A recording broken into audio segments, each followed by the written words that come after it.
Hi, I'm Stacy from Chemonics. In this quick tutorial, I'll show you exactly how to set up an A/B test for your collections in the app to optimize your sorting strategies and boost performance. You have two ways to start an A/B test in the app. The first option is from the Collections page. Open your Collections page, find the collection you want to test, click the three dots next to it, and choose Create A/B Test.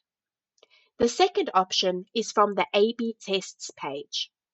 Open your A/B Tests page, click Start a new test, select the collection you want to test, and click Create Test. For today's example, we'll test our winter collection.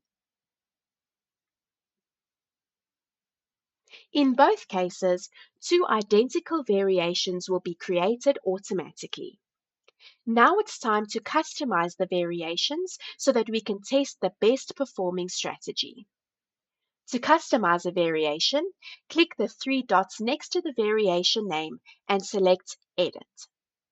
Rename the variation for clarity and set your sorting and filtering strategy just like you would for any collection.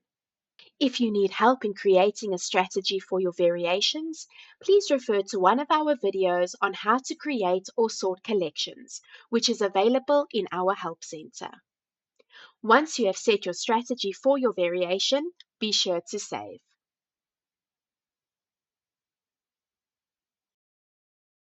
It's normal for each variation to appear as a separate collection in your Shopify admin.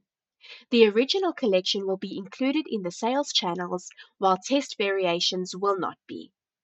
Once you have saved your variations, your A/B test will become live, and here's exactly how it will work.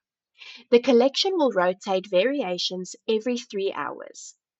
The URL will stay the same but include a Chemonics target query string. This won't affect your SEO or your Google Analytics. So, every few hours, a new variation becomes active, giving you a balanced performance sample over time. For best results, we recommend running the test for at least 7 days. As your A/B test runs, you'll get valuable performance metrics for each variation, including collection views, product views, CTR, sales, and more. You can hover over the eye icons beside each metric to see exactly how it's calculated. And that's how to create an A/B test. Be sure to watch our next video for exactly how to end it.